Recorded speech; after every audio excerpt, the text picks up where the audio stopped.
Nous commençons la deuxième session de la matinée, abandon et maintien dans le processus de création collectif.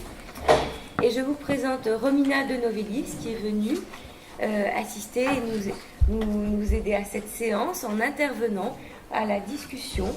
Romina de Novellis, tu es née à Naples et tu as grandi à Rome. Pour te présenter aux personnes qui ne te connaissent pas encore, tu vis à Paris depuis une dizaine d'années et tu es performeur.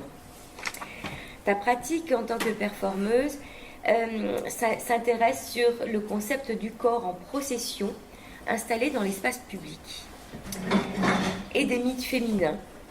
Tu fais partie également de l'équipe Espace et tu es doctorante chercheuse à l'EHESS où tu prépares également une thèse en anthropologie du corps. Voilà. Tu exposes en différents endroits de Paris, de France et d'ailleurs à l'international. Et également ton travail est représenté par une galerie à Paris, Alberta Payne, et à Venise Crimart, et également à New York, qui est à New York Crimart et Daphna à Naples. Voilà. Donc nous sommes très heureuses aussi que tu nous rejoignes, et je te passe la parole pour présenter également nos invités de cette session. Merci à vous. Alors, tout d'abord, bravo du coup et merci à June Allen et Jeanne Laurent pour l'organisation de cette journée d'études ainsi que pour l'invitation qu'ils m'ont proposé d'être ici en tant que modératrice pour la première fois. Donc je suis très contente et j'ai l'honneur de présenter deux chercheuses ici à côté de moi qui essaient de développer du coup la thématique qui a été proposée par cette journée d'études, donc abandon et maintien dans les processus de création collectif. Je laisserai la parole d'abord à June Allen, donc une des organisatrices de la journée d'études, artiste plasticienne américaine, enseignante notamment à l'école de Beaux-Arts de Paris, entre autres, doctorante en arts plastiques au sein de ce laboratoire. Et son intervention est autour de la thématique de quel abandon. Donc c'est une question qu'elle nous pose et nous irons voir avec June les différentes déclinaisons de l'abandon, notamment à travers une analyse du travail de l'artiste en individuel et en collectif. En deuxième partie de ces interventions, on entendra Pascal Weber, qui est ici à côté de moi, artiste, maître de conférences à l'Université Paris à la Sorbonne et cofondatrice avec Jean Delceau du duo artistique Antou. Elle nous propose une intervention dont le titre « Poésie articulaire ». Pascal, en fait, nous renvoie à la question du corps et à la relation entre les corps, j'ai envie de dire, leur posture, au pluriel, ses verticalités ou son abandon. Donc, entre la question de la pratique et le sujet du corps, nous allons tout de suite découvrir des interventions qui ont l'air d'être, à mon avis, très passionnantes, surtout qui passent par une pratique artistique. Voilà. Je vous remercie aussi de cette introduction, ainsi que Jeanne, Adrien et Sébastien et Barbara pour leurs interventions ce matin qui me semblaient tous intéressants et passionnants. Et pour tout le monde d'être venu le samedi matin, on est honoré, je pense, de votre réveil matinal pour traverser Paris ou même venir de plus loin ce matin. Ça nous fait vraiment honneur et on est ravis de ça.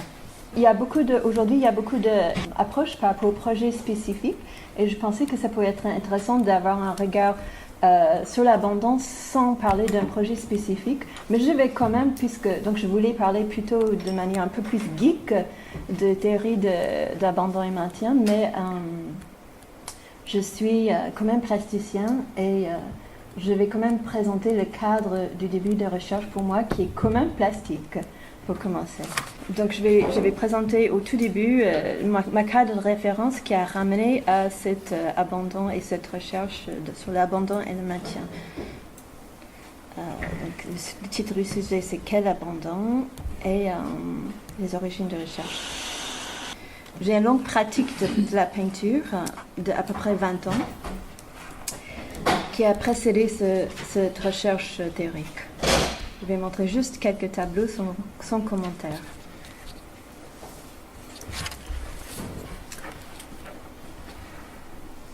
C'est peut-être un peu rapide.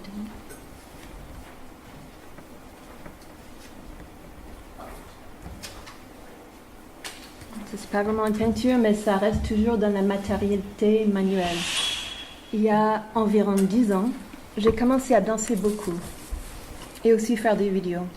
Et ce matin, pendant que j'écoutais les discussions et les sujets, je me rendais compte que depuis cette période, je travaillais la peinture, la couleur, la matérialité pendant à peu près 20 ans, de manière qui m'épanouissait. Je m'y trouvais bien et je pense que ça a évolué.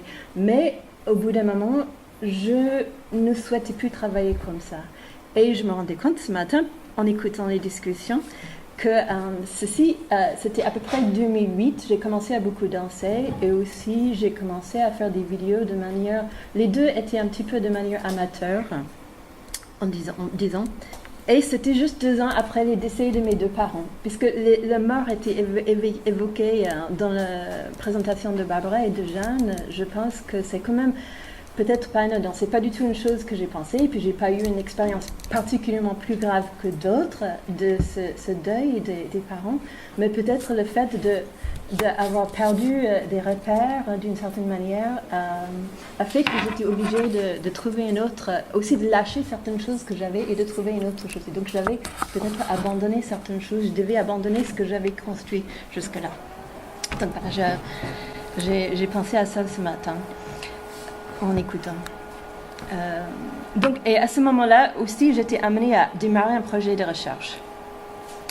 Et le projet a commencé sans savoir que ça a commencé. C'est-à-dire, j'étais dans cette image, j'étais au pique-nique avec des amis, invitée à écouter la musique, manger et danser. Et je n'ai pas eu envie de danser, même si j'aimais ça. J'ai eu envie de ramper par terre au niveau des insectes et prendre des images. Et c'est à partir de ce moment-là que j'ai commencé un projet sur les vidéos-danses, finalement pas la photo. Et je me suis rendu compte que qui m'attirait le plus, c'était de capter les moments d'abandon. Ce que j'appelais l'abandon, de lâcher prise, on peut dire.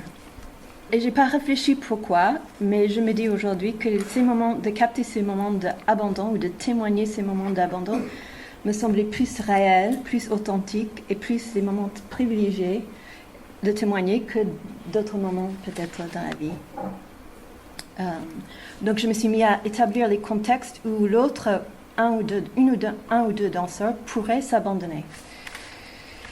Et je me suis rendu compte que le fait de créer des contextes où l'autre peut s'abandonner m'obligeait de faire l'opposé, c'est-à-dire de faire beaucoup en anglais on dit holding the space. Holding the space, je trouve que c'est assez beau. Garder l'espace, donc il fallait que je crée un cadre pour que l'autre puisse ne pas se soucier, ne pas y penser, se lâcher complètement. Donc il y avait beaucoup d'intendance et le tournage, pour moi c'était, donc j'étais attirée par l'abandon, mais moi j'étais dans l'opposé, j'étais dans cet espace de maintien où je ne pouvais pas abandonner. Et j'ai trouvé que pour les vidéodanses, en tout cas, moi, il y avait cette alternance. Donc il y avait le moment de conception qui était l'abandon, le moment où la chose est conçue. Et donc, c'était le tabula rasa, en quelque sorte. Et le moment de maintien, c'était le début de la création, la mise en place des structures. Pour moi, c'est ma perception des choses. Mais pour que le travail reste une création, pour moi, c'est important que ça ne soit pas que d'exécuter. Donc, on vient encore un mot qui est lié à la mort, mais ce n'est pas vraiment voulu, mais pas juste à achever les choses, comme tu as dit pendant les résidences, par exemple, on ne veut pas juste faire sans laisser la place aussi pour un lâcher pendant le temps de création. Donc pour moi, c'est important, même s'il y a un protocole préétabli, ce qui est plus ou moins nécessaire, je pense souvent, qu'il y a un temps quand même, ou une possibilité de trouver les espaces ou les moments de lâcher, un deuxième espace de lâcher.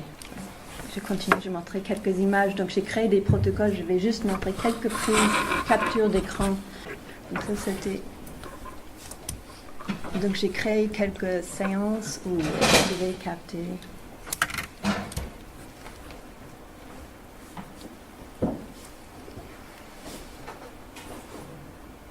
avec différentes personnes dans mon entourage proche ou moins proche. Je ne travaillais pas avec des gens que je ne connaissais pas, je travaillais avec des gens que je connaissais, mais pas forcément très proches. Toutefois, il y avait quand même besoin de cette proximité pour au moins il y a une confiance mutuelle pour nous. Donc, holding the space, en anglais, c'est garder l'espace. C'est vraiment, physiquement, ce serait comme ça, un peu de veiller à ce que, d'avoir un veille bienveillant, que tout se passe bien, que l'autre n'est pas dérangé, je dirais. Donc, j'ai trouvé, pour ce qui me concerne, l'abandon. Donc, le premier, c'est l'abandon de la conception. Le deuxième, c'est quand le projet est mis en place, qui commence à se mettre en place, le protocole est établi et ça commence à se réaliser. Et puis, pour moi, il faudrait ce deuxième abandon pour que le travail de création soit intéressant.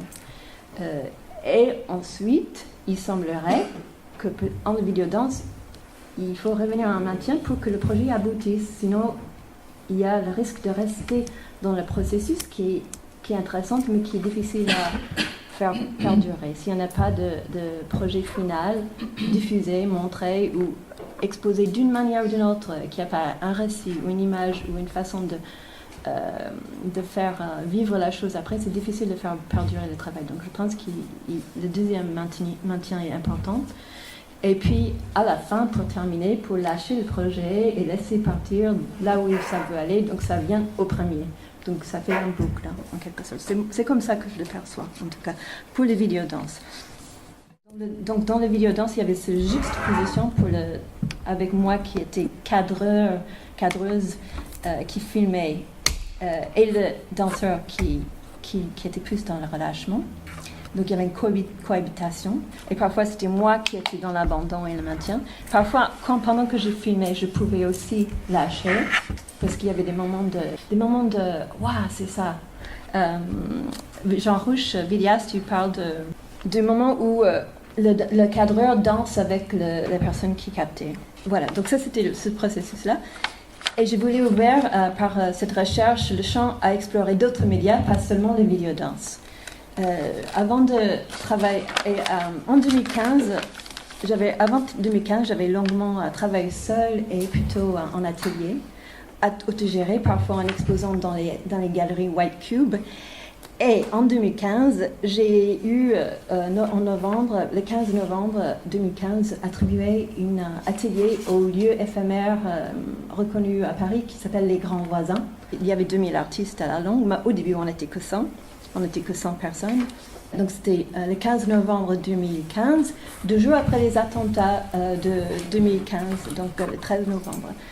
Et pour moi, la notion de travailler seul dans un ordinateur pour exposer en galerie me semblait impossible en ayant vécu ces deux expériences en même temps. Au Grand Voisin, il y a plusieurs artistes, mais aussi 350 personnes qui étaient là avant les artistes, en logement d'urgence. Et on travaille avec eux et éventuellement on a créé des projets et des galeries avec des personnes en logement d'urgence. Et les attentats de 2013-2015 étaient quand même un moment de prise de conscience politique où ça me semblait difficile de travailler tout seul. Donc ces deux choses-là ont fait que j'ai commencé plus de travailler de manière collective depuis 2015. Donc j'ai abandonné un certain processus et une certaine pratique encore. Donc je vais montrer des photos juste pour le processus. Cette fois-ci, je ne vais pas montrer les œuvres. Là, c'était au camp de mes grandes saintes et les photos sont expressément floues parce que les personnes ne souhaitent pas être référées. On ne sait pas quelle est leur vie actuelle aujourd'hui. J'ai amené quelques étudiants pour y travailler. Les personnes dans les camps ont travaillé spontanément avec nous pendant 2 jours. C'était des moments de grande joie, mais difficiles aussi émotionnellement. Et aussi au Grand Voisin, pareil, on a fait plusieurs travaux collectifs et des personnes qui habitaient dans la rue venaient travailler avec nous spontanément. C'était assez gratifiant.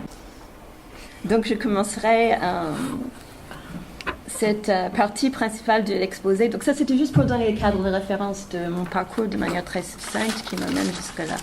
Donc j'amène la partie plutôt théorique de cette intervention, on pourrait demander quel est l'attrait de l'abandon. Pour moi, j'ai l'impression que dans la société, les cadres qui nous contenons nous demandent plutôt d'être dans une espèce de maintien en public. Le travail, la société, dans la rue, il faut savoir se tenir, il faut savoir se retenir. Quand on est entre soi, quand on est seul, quand on est en famille, quand on est avec des très proches, des gens avec lesquels on a confiance, parfois on peut s'abandonner. Et c'est ces moments-là qui me semblent très privilégiés, parfois, de témoigner.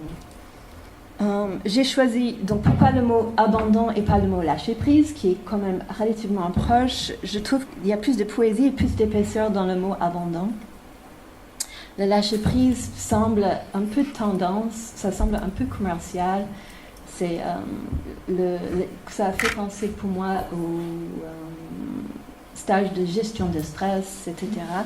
Apprendre à lâcher prise, etc. Et je trouvais que dans l'abandon, donc je vais montrer ça comme, et même Disney, il y a ce côté un peu commercial, let it go, je ne connais pas, mais c'est une princesse qui apprend à lâcher prise aussi. Qui s'appelle Elsa Frozen, je crois, mais je n'ai pas vu du tout. Non, c'est pas ça? Oui, parce que moi je les vois tous les jours. Voilà, si on a des enfants, on le connaît, mais moi je n'ai pas des enfants. C'est exactement ça. J'ai vu les chansons et j'ai vu que les gens parlaient de ça. En revanche, par contre, c'est vrai que le mot lâche Mélanie, qui est présente, pourrait me contrer parce qu'elle a fait une œuvre il y a 3 ans, en 2015, qui s'appelle Lâche, qui est quand même très beau aussi. Et je sais parce que j'avais un peu regardé ce qu'elle a écrit, je n'ai pas vu, mais j'ai vu des images et puis aussi l'écriture là-dessus. Donc c'est vrai que ça peut tout à fait être beau, mais j'ai fait mon choix et je travaille sur l'abandon, sur la lâche. Étymologiquement, le mot abandon était de abandon. Ça implique renoncer son autorité et donner aux autres. Donc je trouve ça intéressant parce qu'on travaille sur la création collaborative qui n'était pas spécialement dans la recherche au début. Dans le XIIIe siècle, c'était utilisé pour décrire, par exemple, un bois qu'on laissait aux autres pour exploiter. J'avais un bois, et puis je voulais laisser aux autres, j'ai laissé abandon. Abandon a des racines de ban, qui peut être autorité, et aussi bande, groupe. Donc ça veut dire laisser l'autorité, ça peut être laisser l'autorité au groupe, pas à soi. Donc on abandonne son autorité au groupe, qui peut connecter avec ce que tu disais, Jeanne, ce matin, de s'abandonner aux autres, en quelque sorte. Je ne sais pas si tu as dit exactement comme ça, mais abandonner certaines choses au groupe. Donc dans le mot abandon, il y a déjà historiquement, étymologiquement, la notion de groupe ou de collectivité à laquelle un lieu est abandonné. Voilà, ça c'est l'évolution du mot abandon en anglais, qui est donc plus utilisé, davantage utilisé depuis 1500, mais quand même moins utilisé qu'en 1800 en anglais. Ah bon? Aux États-Unis ou en anglais? C'est en anglais. Donc je peux pas dire si c'était l'Écosse ou l'Australie ou les États-Unis. En France, en revanche, c'est en croissance. Ouais, ils se sont abandonnés les Français.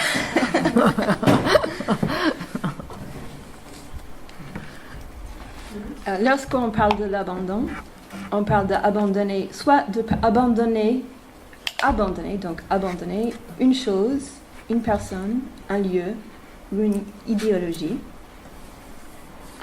Soit on parle de s'abandonner à une chose, une personne, un lieu, un événement, une ambiance, une instruction, une consigne, une musique, etc. Donc il peut y avoir beaucoup de définitions différentes de l'abandon. Évidemment, ils ne sont pas tous dans le sens de lâcher prise.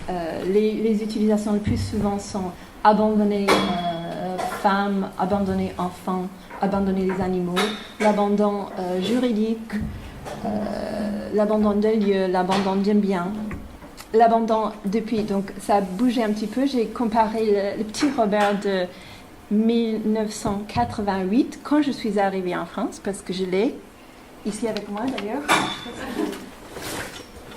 Avec quoi dans ça?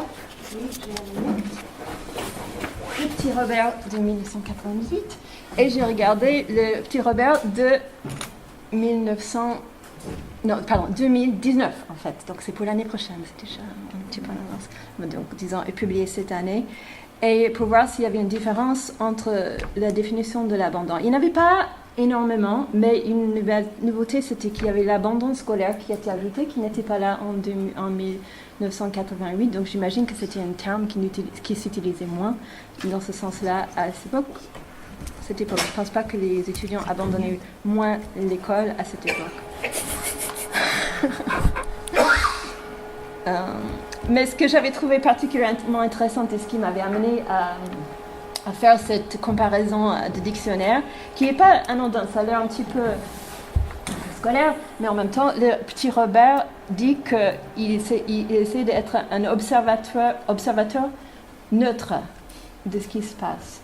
Donc, et ce que j'avais remarqué en fait en 1988, c'est qu'il y avait beaucoup de références à une femme abandonnée, toujours en E, c'était abandon d'une maîtresse, s'accorder ses dernières faveurs à un homme, etc. Donc c'était plusieurs fois une femme abandonnée, le médecin il n'y avait plus d'espoir, les médecins ont abandonné cette femme, etc. Donc il y avait plusieurs, même les femmes médecins ont abandonné.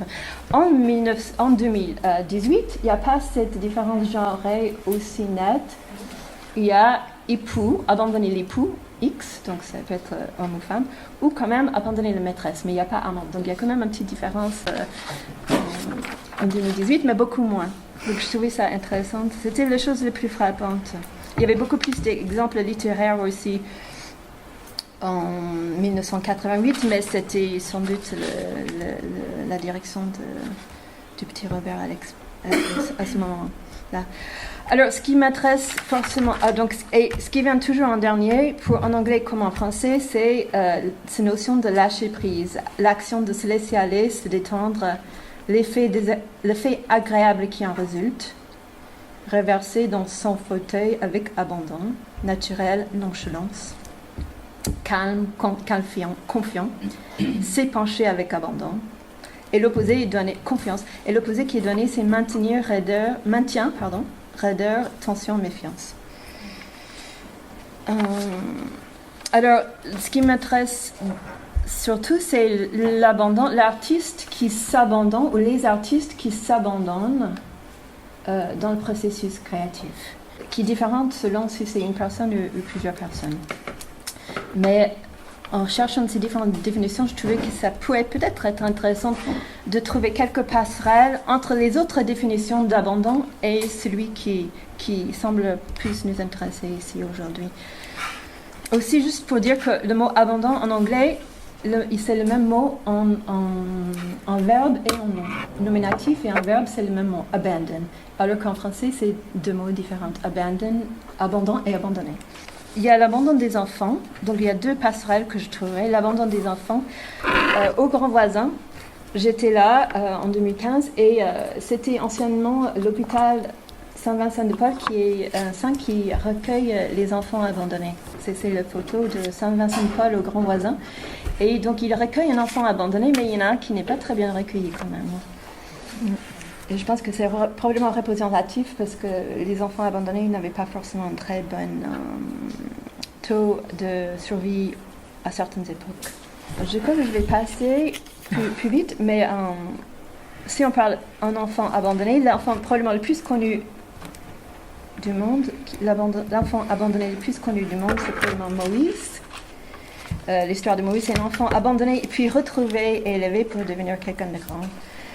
Et aussi, il y a une notion par Charlie Coleman qui dit qu'il y avait beaucoup d'abandon des différentes strates de la société dans le XVIIIe siècle en France qui ont amené et qui ont eu leur dénouement de cet abandon collectif de plusieurs strates par la Révolution française. Donc selon lui, l'abandon serait la source de la Révolution française, que je ne peux pas expliquer davantage.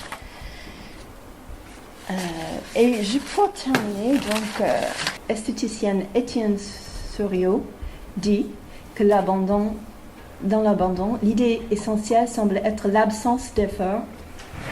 L'exécutant ou le créateur se laisse porter, conduire par son œuvre. Il doit donner l'impression d'une grande aisance. Et c'est expliqué que sans la maîtrise, l'abandon n'est pas possible. Je ne suis pas d'accord du tout avec ce point de vue. Je pense qu'au contraire, le manque de maîtrise pourrait permettre l'abandon.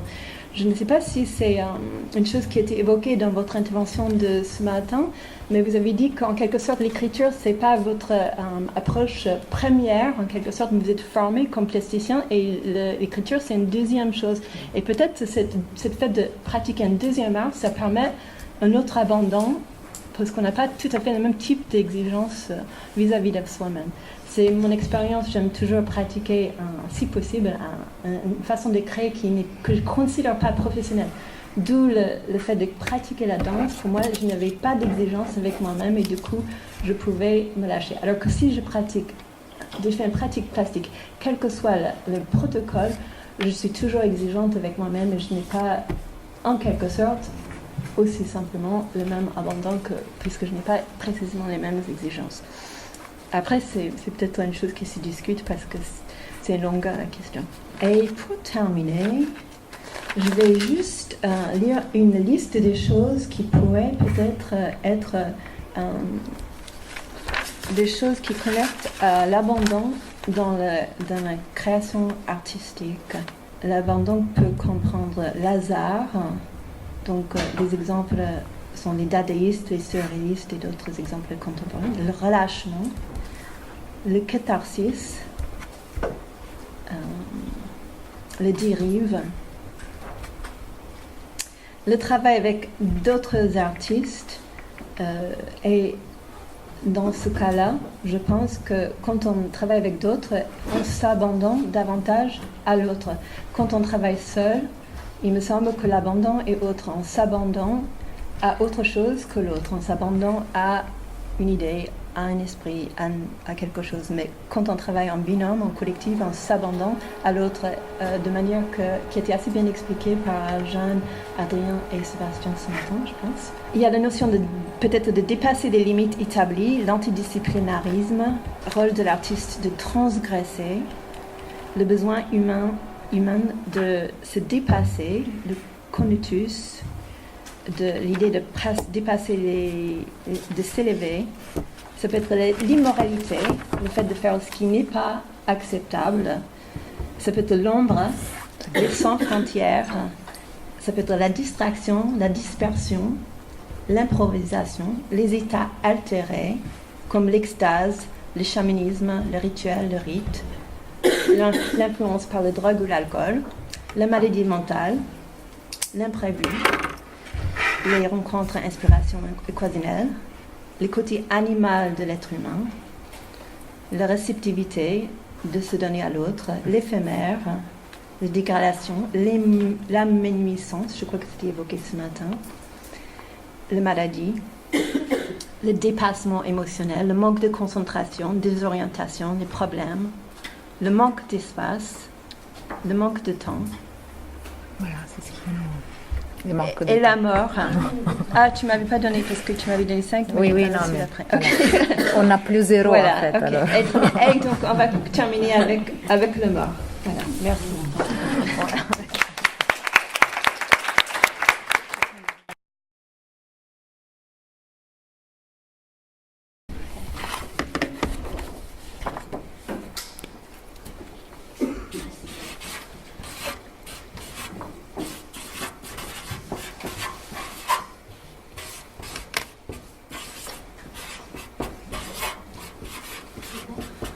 Oui.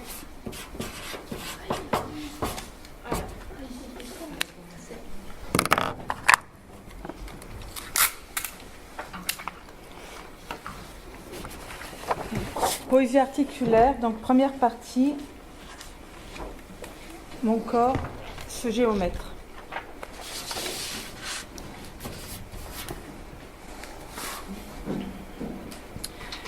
Vivre, se mettre en mouvement, ramper, s'asseoir, se lever, marcher, courir. Penser, mettre en mouvement des neurones dans son cortex qui vont ramper, s'asseoir, se lever, marcher, courir. Notre squelette et notre cerveau sont organisés pour le mouvement, c'est-à-dire que l'on s'oriente dans l'espace, pour que l'on s'oriente dans l'espace et pour que l'on gère notre équilibre.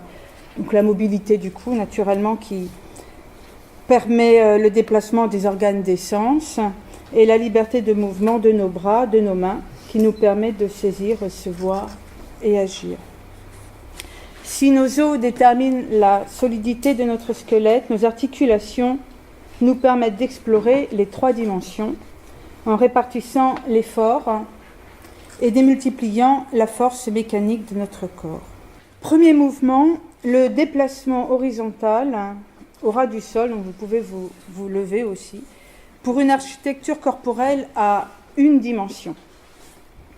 Donc des corps sont allongés sur le dos ou sur le ventre, peu importe.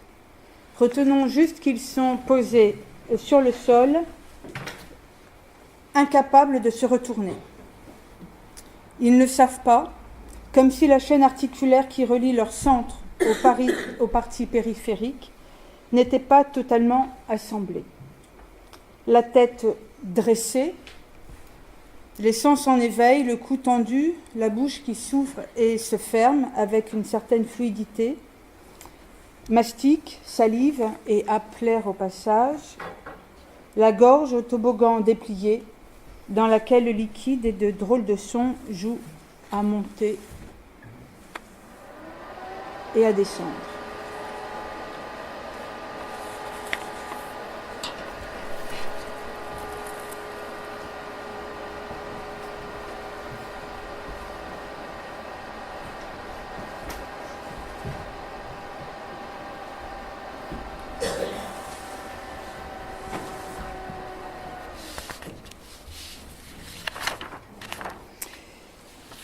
Les corps, le corps, n'est encore que matière indistincte. Ce sont des pierres, des lestes au bout d'une corde qui, tel un socle, creusent le sillon de la venue au monde. Allongés, ils rampent irrésistiblement, tirés par le haut du crâne qui avance en éclaireur aveugle jusqu'à ce que la tête rencontre un obstacle, un mur, une tête de lit, comme s'il n'en finissait pas de naître.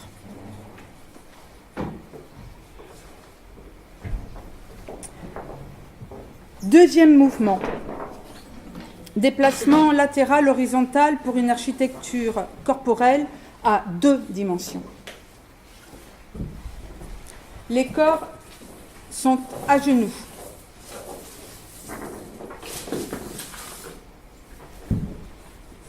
Accroupis ou à 4 pattes. Peu importe. Retenons juste qu'ils ont davantage de 2 points de contact avec le sol. Un pied plus 2 mains, ou 2 genoux plus une main, ou même une fesse, un pied, 2 mains. Ils apprennent à tourner, à se servir de leurs mains, à prendre appui, tenir, à se saisir. Les corps se déplacent en tous sens, explorant l'ordre de la surface, glissant, culbutant, roulant, basculant à droite, à gauche, sans décoller vraiment du sol. Tous ces gestes nécessitent de contracter et relâcher des muscles. S'ils sont commandés par la pensée, ils s'ajustent par feedback entre les muscles et le cerveau. En même temps, le déséquilibre apparaît comme une force d'accélération et permet surtout de changer de direction. L'architecture corporelle développe ses capacités d'extension, de torsion et de flexion avec une inconstante et maladroite souplesse. Par la rotation, les corps entrent en relation avec l'espace qui se déploie tout autour d'eux, peuplé de corps complices. Troisième mouvement, Déplacement ascensionnel, latéral, horizontal, pour une architecture corporelle à 3 dimensions. Pieds et mains au sol. Jambes pliées. Le bassin et les bras, en contrepoids, font des mouvements de balancier pour aider le corps à trouver son poids de gravité. Levage. Mise en place du bassin sur les jambes.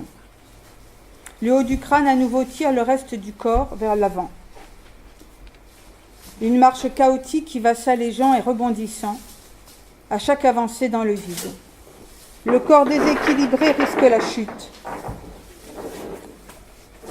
Pris dans l'ambiguïté de son désir, s'enraciner à chaque pas pour profiter d'une certaine stabilité et se dégager du sol pour avancer. Aller là où l'œil déjà se pose. Marcher, un effort de chaque instant qui mobilise le corps de la tête aux pieds. Marcher et apprendre à dégager le regard et les bras pour qu'ils puissent se saisir de ce qui les entoure. Chevilles, genoux, hanches, la machine repousse les limites de sa mobilité articulatoire tout en accélérant le mouvement. Notre corps apprend à marcher, il apprend à parler, il apprend à marcher en écoutant aussi celui qui lui parle, et il apprend à parler en observant aussi les mouvements de celui qui le frôle. Notre corps, ou un corps fait de plusieurs corps, c'est pareil. Pour apprendre à marcher à plusieurs, il faut cultiver la même attention. Se laisser prendre, se laisser surprendre, se jeter dans l'inconnu de notre propre transformation et changer vraiment. Encombrés de nous-mêmes, nous souhaitons trouver la posture juste, l'humain debout. L'humain qui marche, qui se maintient dans sa verticalité ou qui s'abandonne à une autre forme d'attention. L'humain au corps décalqué, décalcomanié, successivement démultiplié. Corps commun, corps à plusieurs, c'est la croue, c'est le travail de la croue. Bouger ensemble, chacun avec son corps pour construire autre chose. Un être collectif maladroit qui doit apprendre à se déplacer dans un espace à 1, puis 2, puis 3, peut-être 4 dimensions. Fin de l'échauffement.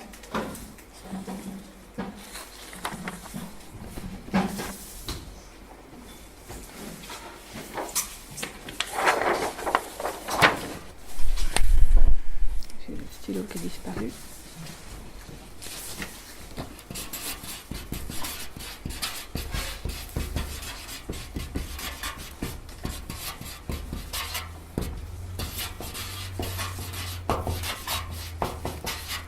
Deuxième partie, le déplacement des organes.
C'est un hommage à Hans Bellmer, dont je parcours l'air blême, d'anagramme en anagramme, la petite anatomie de l'inconscient physique.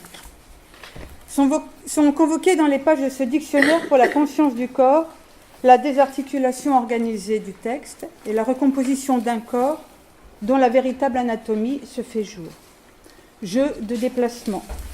Déplacement des organes, déplacement de la douleur par recomposition du corps et transfert des sensations. Mais d'abord, de quelle douleur s'agit-il? Celle d'une rage de dents ou d'un mal de ventre, mais aussi peut-être plus profondément enfouie en nous, en souvenir, celle de ne pas pouvoir se retourner, de ne pas maîtriser ce corps accroupi encore incapable de se lever, ou bien, ayant conquis notre pleine capacité motrice, la douleur d'avoir un corps davantage limité que les images qui nous viennent en esprit. Pour décrire plus précisément ce jeu de déplacement, je dois rappeler ces curieuses histoires que rapporte Cesare Lombroso à propos de ces somnambules qui distinguent les objets les paupières closes et voient évidemment par ailleurs que par les yeux. Ces récits ont évoqué à belle-mère des images de corps étonnamment assemblés. L'histoire de mademoiselle C.S., âgée de 14 ans, présentant des symptômes hystériques. C'est alors qu'elle commença à manifester des phénomènes extraordinaires. Après des accès somnambuliques, accompagnés d'augmentation d'activité, d'affectivité et de divers changements dans le caractère, elle perdit la vision par les yeux, en même temps qu'elle acquérait la faculté de voir par l'extrémité du nez et le lobe gauche de l'oreille, tout en conservant la même acuité visuelle, 7e degré de l'échelle de Jaeger, et c'est ainsi qu'elle put lire une lettre et distinguer les chiffres d'un dynamomètre. Par exemple, un doigt, ou mieux un jet de lumière dirigé sur l'oreille ou le nez, la faisait s'irriter, crier qu'on voulait l'aveugler, et avancer le bras dans un geste de défense. Même transposition de l'odorat. Aucune réaction avec l'acide fétida ou l'ammoniaque mis sous le nez. Tandis que d'autres corps, à l'odeur moins forte, mis sous le menton, l'affectaient vivement. Plus tard, l'odorat se transporta au talon. Et alors, à toute odeur déplaisante, elle remuait les pieds et le corps entier. À toute odeur agréable, elle restait immobile, souriante et respirant vite. L'histoire d'une autre jeune fille somnambule qui voyait distinctement avec la main et lisait dans l'obscurité. Celle d'Estelle de Neuchâtel, âgée de 11 ans, chez qui la magnétisation a mené le transfert de l'ouïe aux mains, coudes, épaules, et pendant la crise léthargique, à l'épigastre. Mademoiselle G.L., à l'état somnambulique, qui voyait avec la nuque et distinguait les odeurs avec le dos de la main. Pour belle-mère, ce transfert de sensations par le corps obéit à une impulsion élémentaire. Détourner du foyer réel de la douleur, en dépréciant son existence et en créant un foyer artificiel d'excitation. Toutes les formes d'expression qui dépassent le simple besoin de communication élémentaire, savoir nos gestes, nos actions, les sons que l'on produit, les dessins que l'on fait, les objets que l'on crée, renvoient à des perceptions intérieures dans lesquelles s'inscrivent les tensions musculaires, l'orientation dans l'espace, les sensations tactiles et l'apport des facultés auditives et olfactives. L'expression avec ce qu'elle comporte de plaisir est une douleur déplacée. Elle est une délivrance. Elle sert avant tout à nous détourner de notre malaise, d'une douleur essentielle comme celle de ne pas comprendre ce qui nous arrive et nous affecte, de ne pas pouvoir faire ou dire quelque chose. Compensation, détournement, transposition, autant de transferts. Les images de soi se superposent alors, associant des perceptions pures et des représentations pures de soi. L'amalgame auquel fait référence belle-mère évoque aussi le travail somatique de Moshe Feldenkrais, qui affirme que tout être humain règle ses comportements et agit d'après l'image de soi. Dans le ventre de sa mère, l'enfant bouge. Déjà, il explore. Il apprend. À la naissance, chaque jour, il découvre un nouveau geste, un nouveau mot. L'enfant grandit et se construit en contraignant son corps et son langage. Pression sociale, morale, souci d'efficacité et de performance. En vieillissant, les expérimentations et les nouveaux apprentissages se font de plus en plus rares.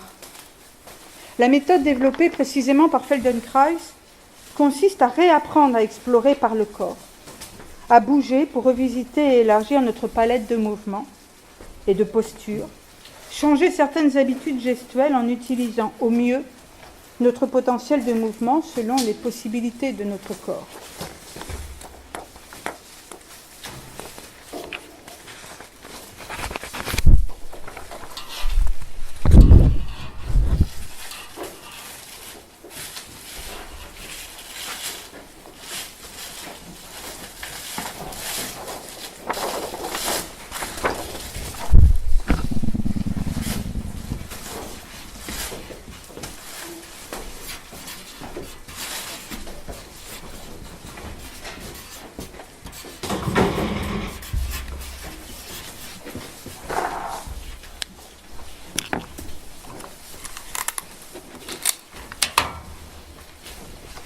Troisième partie, le corps de la langue.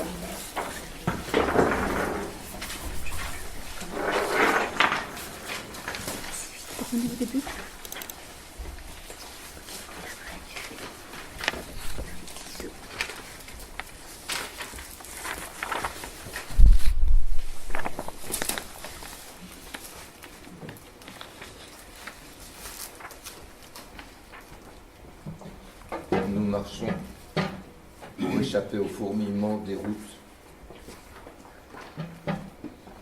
Je parle de qui parle. Qui parle? Je suis seul. Je ne suis qu'un petit bruit. J'ai plusieurs bruits en moi. Pélamide. La poésie dadaïste de Tristan Tzara valorise la spontanéité pour rejeter toutes les formes de pouvoir et les fondements de la société bourgeoise, comme la bienséance, la morale sexuelle et la rationalité. Que chaque homme crie, il y a un grand travail destructif, négatif à accomplir. Morceau de durée verte voltige dans ma chambre. Balayer, nettoyer, la propreté de l'individu s'affirme après l'état de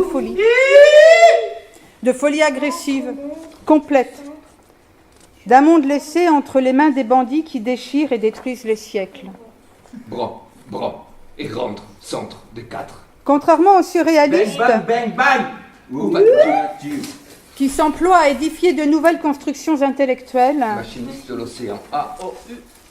Dada veut la complète destruction de la culture académique, conformiste et marchande. O-U-A. Elle refuse toute classification de l'art par genre, Les vers luisants parmi nous, par domaine, parmi nos entrailles et nos directions. courant artistique ou école, ancienne ou nouvelle. Et la concentration des Pour couleurs Dada, il n'y a qu'un obligatoires. état d'expression, Lithophanie, il y a ma la mémoire poésie. Et l'ocarina dans la pharmacie. Dans les poèmes polyglottes de Dada, l'émotion prévaut sur l'étymologie. La folle du village couvre des bouffons. Les 7 manifestes Dada écrits de 1916 à 1920, qui ont été publiés en 1924, sont destinés à être lus en public. Et sur le bâbord, la reine est parmi les émigrants pour Mexico. J'écris ce manifeste, Nous marchons Et je pour ne veux échapper au rien. fourmillement des routes. je dis pourtant certaines choses, et je suis par principe contre les manifestes, comme je suis aussi contre les principes, affirme Tristan Tzara. A-E-U-O-U-I-E-U-O-U.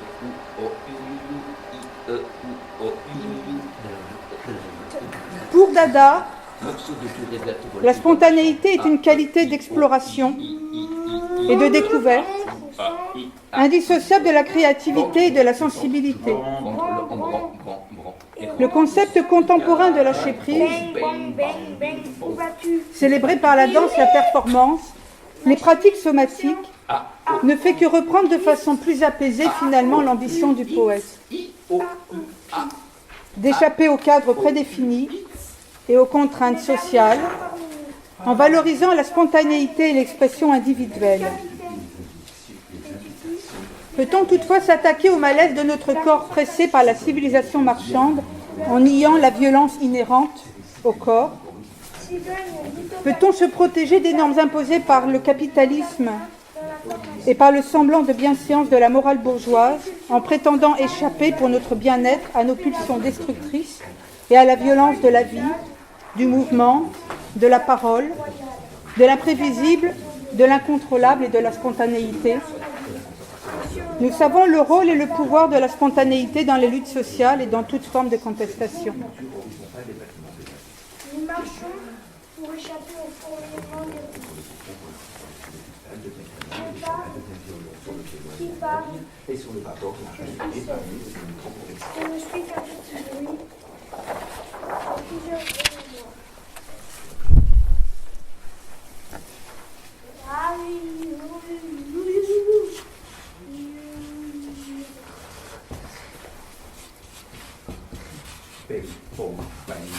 Quand je me purée, j'ai voici dans ma chambre. Ventre monte et pense que je veux me prendre en bon. Dans le bras et rendre sans calme. Bang. Direction de la quotidienne étudie les indications de la boussole. Machiniste. Quatrième partie.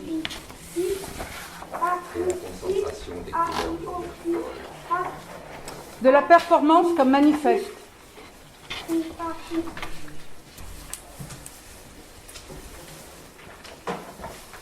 Alors, où en sommes-nous vraiment du déplacement de notre douleur? Le lâcher-prise est-il une forme de résilience ou de silencieuse conformation et de négation d'un plus profond malaise? Notre incapacité à infléchir le cours général de notre histoire? Jusqu'où nous sommes-nous laissés déposséder de nous-mêmes et du désir incontrôlé de vivre et de changer? Je vous remercie.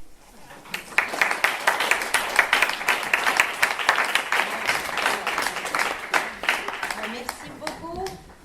Merci aussi aux performers du coup, parce que voilà, on a eu la chance d'assister à ça. Bravo.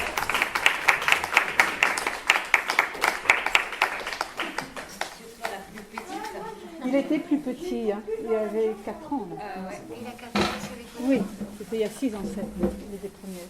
Alors, on n'aura pas malheureusement la demi-heure entière pour répondre à vos questions. Donc on a seulement à peu près 20 minutes. C'est ce que June vient de me dire. Donc il faut qu'on respecte les créneaux fixés pour la salle.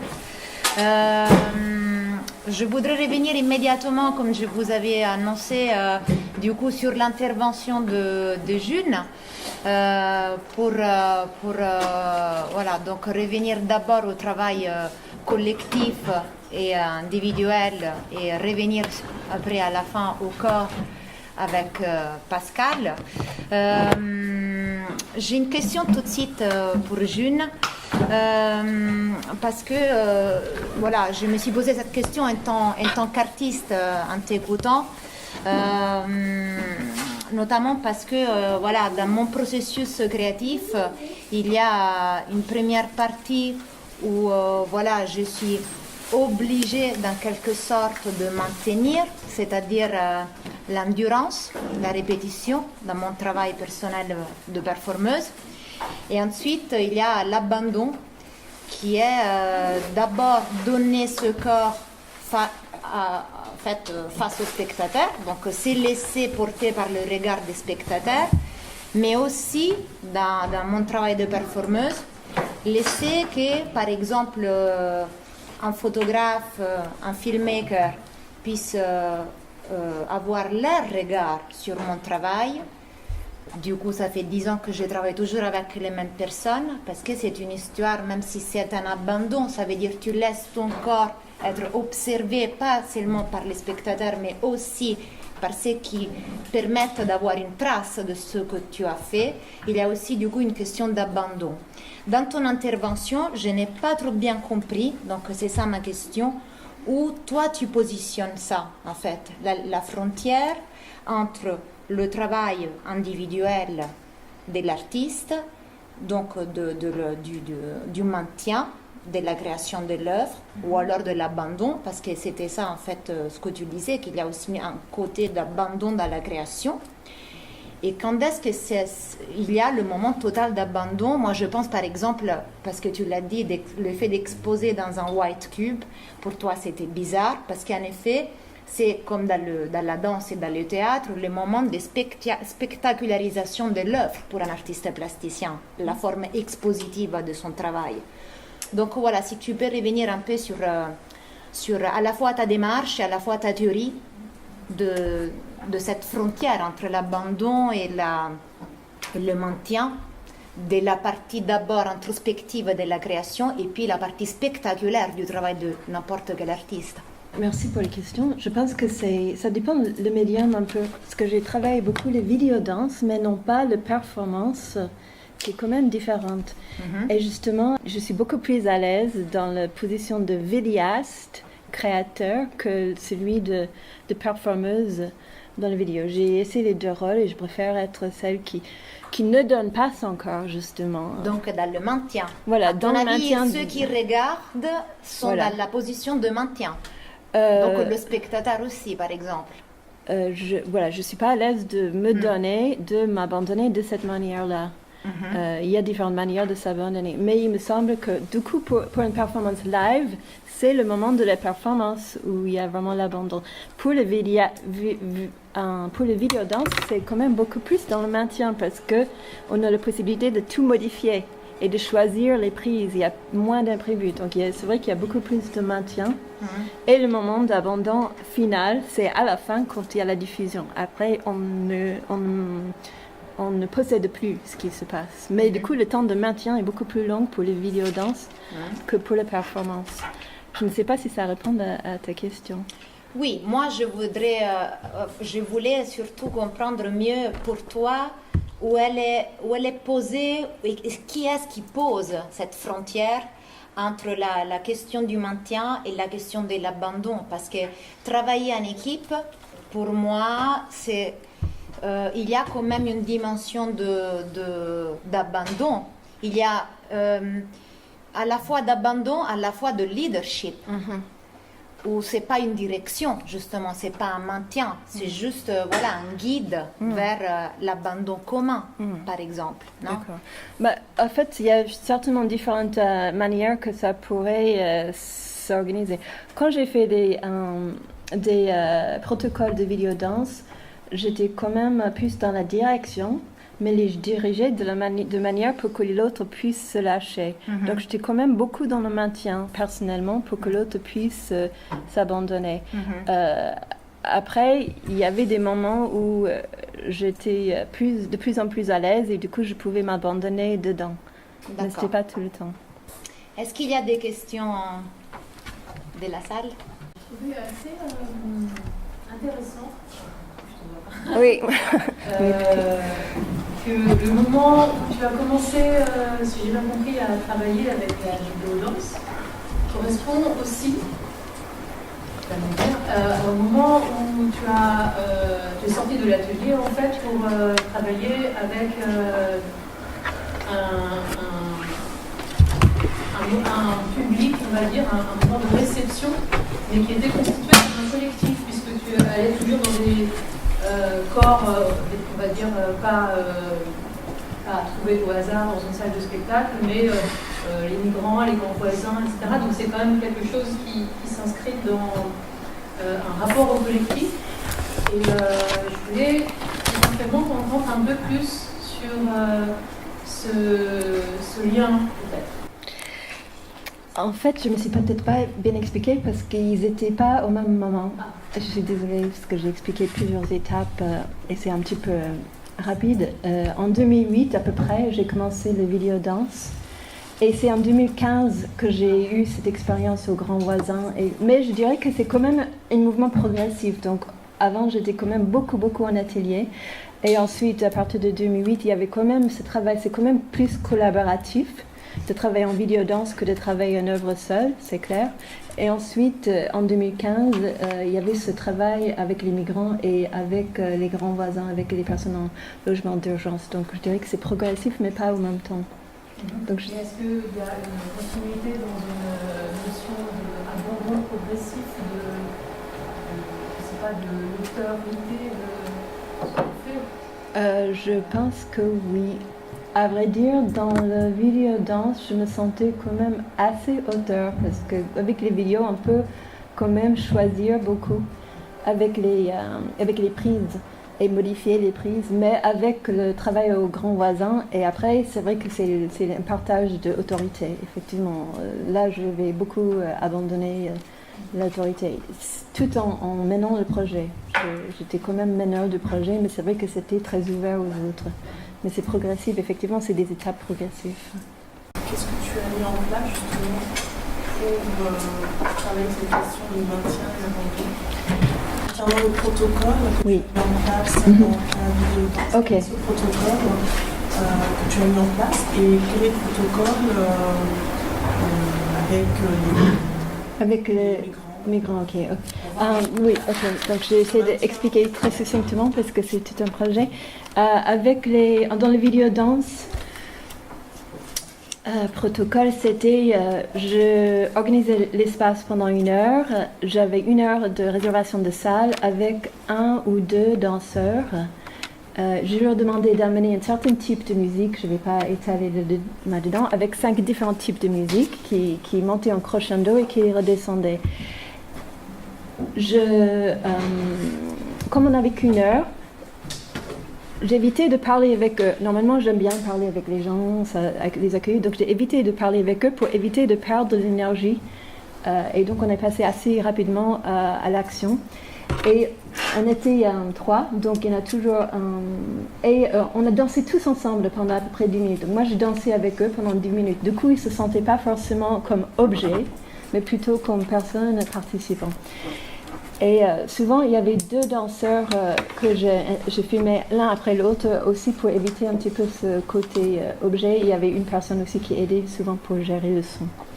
Donc, il y avait ce protocole-là. Et ensuite, on avait plutôt un temps de discussion, de manger ensemble, d'offrir à manger, etc., etc. Donc, j'ai essayé vraiment de faire tout pour qu'ils se sentent à l'aise, mais sans trop risquer de perdre de l'énergie un peu intense et personnelle au début.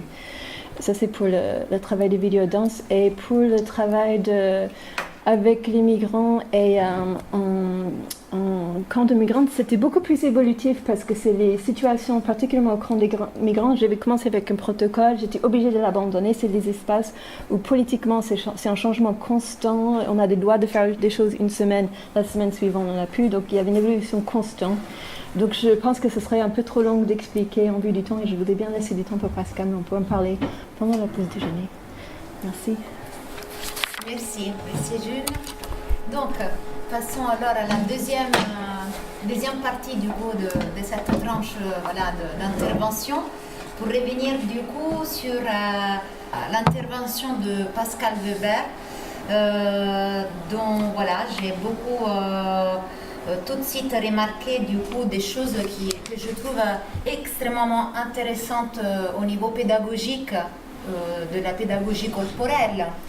C'est-à-dire la relation entre le squelette et les muscles, et du coup tu as rajouté aussi la langue, non? Le langage, moi aussi j'ai envie de dire. D'ailleurs avec la bande d'Italiennes ici présente, on parlait exactement de ça pour rigoler. C'est-à-dire que pour parler français, nous sommes obligés de maintenir nos muscles tout le temps. Les Italiens qui normalement lâchent alors à l'envers la bouche s'exprimer. Donc cette histoire d'équilibre entre physiologique, j'ai envie de dire, entre l'axe, non? Donc en partant de l'axe principal dont tu as parlé aussi, entre les muscles, les organes et le squelette, c'est quelque chose qui dans ma pédagogie personnellement m'intéresse énormément parce que les gens n'ont pas du tout conscience de la gravité déjà et du coup de l'opposition à cette gravité sans effort. C'est quelque chose qui est très très passionnant.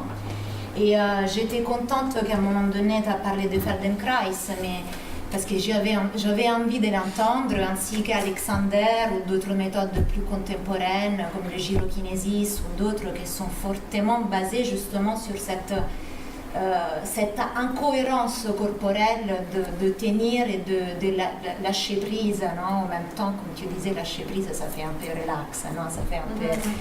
Mais en effet, dans la pédagogie, on le voit beaucoup. Après, la question est... malgré, voilà, j'apprécie ces éléments d'un point de vue pédagogique et théorique, ma question revient à ma pratique artistique. Je vous considère des collègues, donc j'ai envie d'entendre plus en profondeur vos démarches mutuellement. Et je pense par exemple à la création artistique basée sur la relation entre le maintien et le lâcher-prise chez, disons, un classique, vraiment pour être très classique et banal, Pina Bausch, Contact Off, c'est une pièce totalement envie de penser sur ça, sur l'abandon et le maintien, mais avec justement une intervention conceptuelle, intellectuelle de l'autrice, de l'auteur, ça veut dire la relation humaine entre hommes et femmes. Non? Donc l'idée que ce maintien et cet abandon corporel correspondent aussi aux relations sociales, dans le contexte social et culturel. Moi-même, en tant qu'artiste, je fais des processions dans l'espace urbain. J'ai été présentée comme ça, une artiste qui fait des processions dans l'espace urbain. Donc, le maintien et l'abandon, dans mon cas, moi, sont justement dans ce qu'on disait avec toi aussi, June, dans la relation entre l'imposition de mon corps dans l'espace et le regard des autres sur ce corps-là. Qui est-ce qui lâche prise, en fait? C'est moi ou c'est le spectateur? Moi, j'aime beaucoup travailler sur cette tension. Ou qui est-ce qui tient? C'est moi ou le spectateur? Je déteste la remarque que parfois les gens peuvent me faire sur des performances qui se travaillent sur la longue durée, où les gens me demandent si je suis en transe. Mon Dieu, surtout pas. Parce qu'à partir du moment où je suis en transe, je ne suis plus là. Alors, quel intérêt de me regarder? Non, laissez-moi en transe. Donc, ma question est, dans ta démarche artistique, comment tu le construis, ce maintien ou cet abandon? Parce que tout ce que tu nous as raconté, c'est des choses que j'ai envie de dire sont théoriquement fondées sur aussi des questions, comme je disais tout à l'heure, pédagogiques, donc d'apprentissage et de transmission de l'abandon. Mais esthétiquement, conceptuellement et au niveau spatial, comment est-ce que ton corps se projette dans cet abandon en tant qu'artiste et donc en tant que créatrice? Oui, déjà, la question de l'abandon, elle est... Parce qu'on est comme dans une institution ici. Et donc, pour moi, ce qui est vraiment très important en tant qu'artiste, c'est de poser toujours la question de la performance et la place du corps par rapport au discours. Et le premier effort que j'ai à faire ici en travaillant sur l'abandon, c'est comment pouvoir permettre au corps d'exister avec ses capacités de réfléchir et de restituer une activité sensible, d'intelligence, etc., sans que le corps ne soit systématiquement une sorte d'illustration d'un concept préétabli. Donc ça, c'est mon gros souci. Là, je place l'abandon à ce niveau-là. Je dis ici, mais en règle générale, étant donné que je suis à la fois et artiste et chercheur, finalement, cette question-là s'est transposée à moi dans la vie de tous les jours, et avec une pression qui était de plus en plus forte.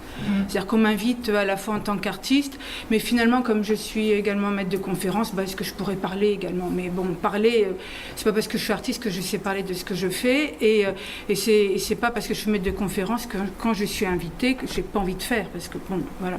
Donc on a cette espèce de question schizophrénique, et finalement le lâcher prise, c'est déjà ça, réussir à solder cette question schizophrène, cette situation qui est de double casquette, très très désagréable. Oui. Et voilà. Donc on nous renvoie toujours, si je prétends vouloir faire acte artistique, être dans une position plus égocentré de me montrer moi. Et au contraire, si je devais être dans quelque chose de plus généreux, etc., moi j'essaierais de transmettre des connaissances, et dans ce cas-là, on m'envoie plutôt du côté de la conférence. Donc ça, c'est des questions qui se posent à moi de façon très forte depuis de nombreuses années. En parallèle de ça, ce travail-là, au début, je ne le considérais pas comme un travail artistique, puisqu'on fait des performances essentiellement donc, avec Jean, dans le cadre du duo En Tout. On fait des performances dans lesquelles le rôle de chacun est vraiment défini. Justement, au début, il y en avait un qui performait et l'autre qui regardait. Donc, c'est quelque chose auquel je rebondis. Et en fait, là, c'était un espace de respiration qu'on s'était créé chez nous. Bon, il y avait des personnes extérieures à la famille ou qui pouvaient être convoquées. Ce qui est très important, c'est que Bordel Pavelski qui est là, il y a Égide tout à l'heure qui était là depuis presque la naissance en fait. Hein. Et ce qui est très important, c'est que quand on commençait à performer, on allait dans des lieux très divers, hein, mais on n'échangeait aucun mot. Il n'y avait aucune consigne, il n'y avait aucun titre. Et nous-mêmes, on y allait, on travaillait pendant longtemps, 2-3 heures, plus. Et il n'y avait pas un échange de mots. Voilà. Et ça me semble très important parce que pour la première fois, je me suis rendu compte que oui, le corps peut penser, il peut communiquer, il peut dire, il peut apprendre sans en passer par le langage. Et c'est là que je situe la création. Donc en fait, ici, je suis dans une situation où, il me semble très difficile que la création puisse advenir en réalité parce que les contraintes elles sont telles, ou bien à essayer de faire quelque chose qui est définitivement bâtard, et c'est ce que j'ai essayé de faire, en étant sans être dans la performance. Voilà.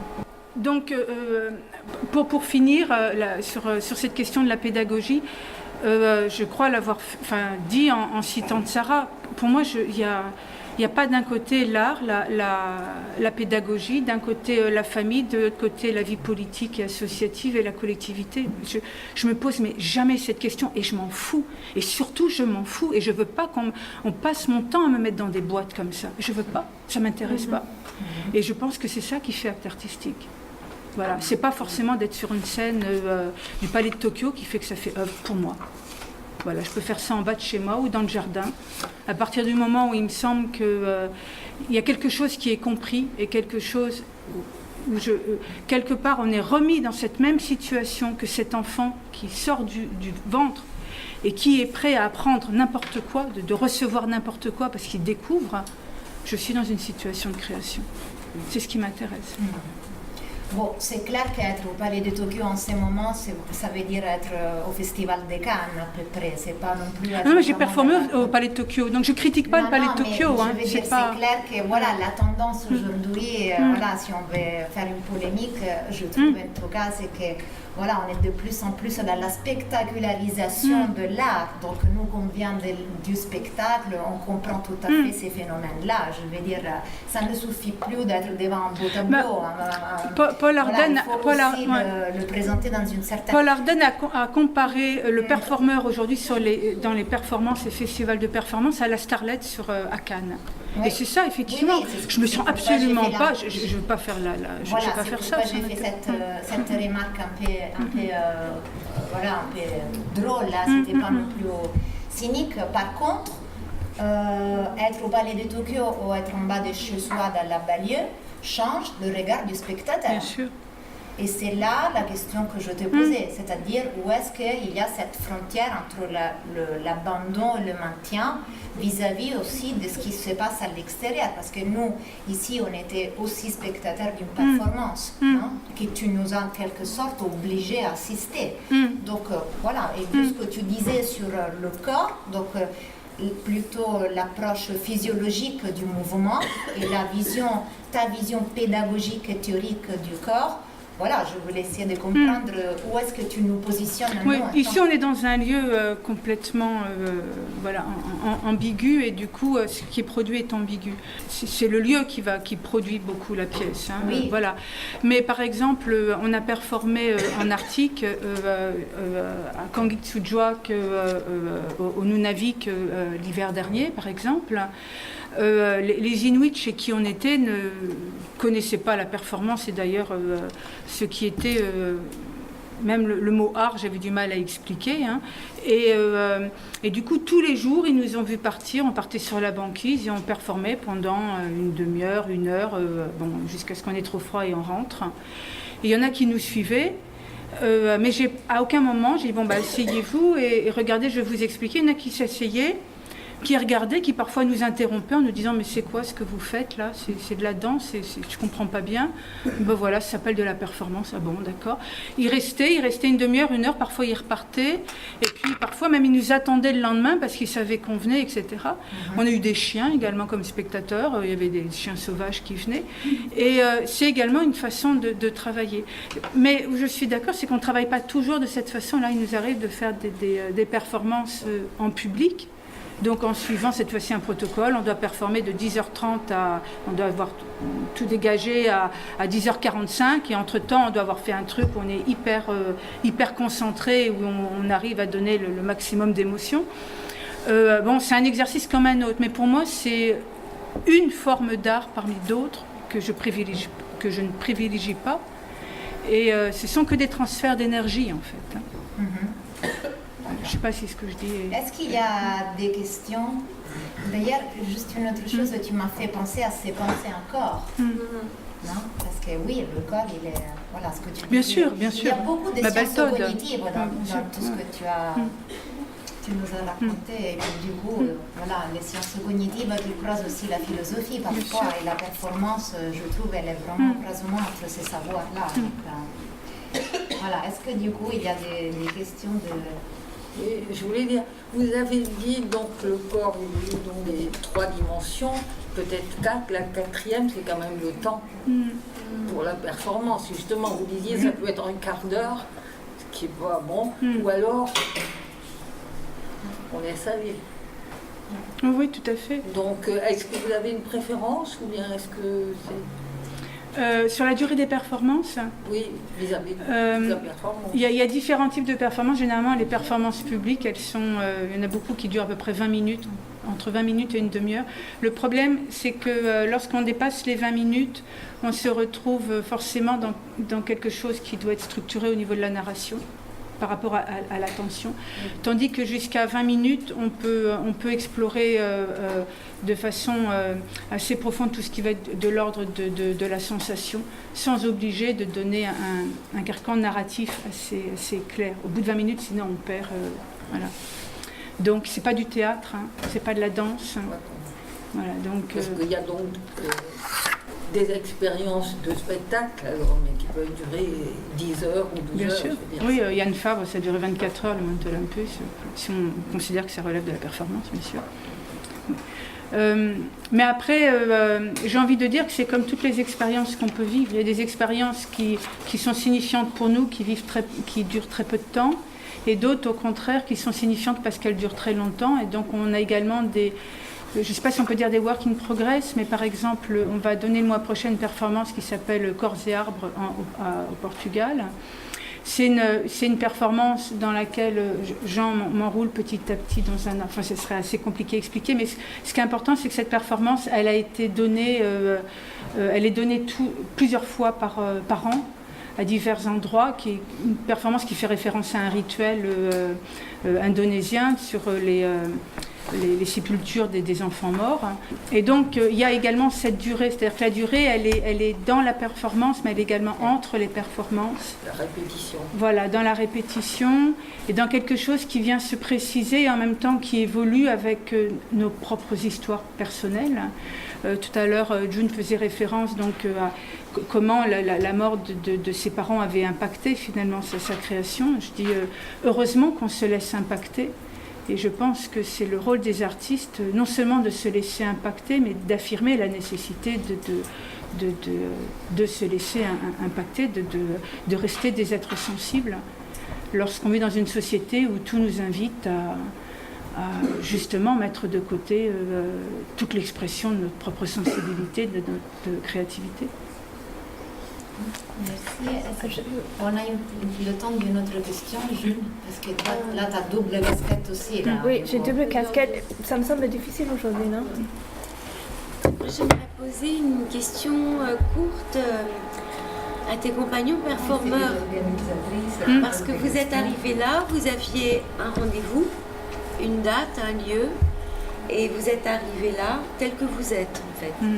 C'est-à-dire qu'il y a quand même une écriture puisque tu es venu avec un texte, et ce texte tu le prépares sans le communiquer auparavant. D'accord. L'équipe arrive. D'accord.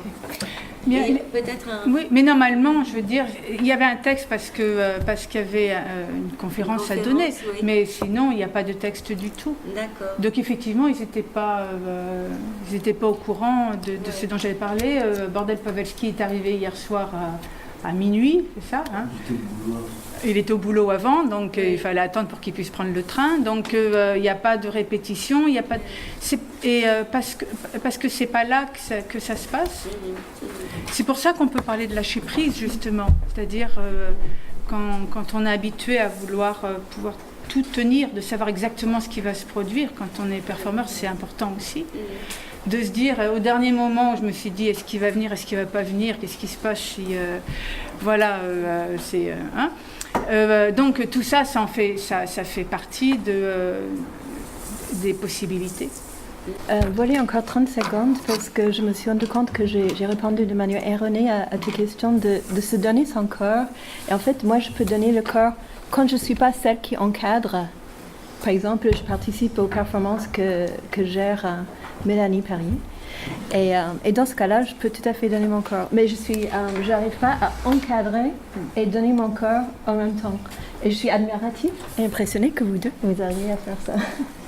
Merci.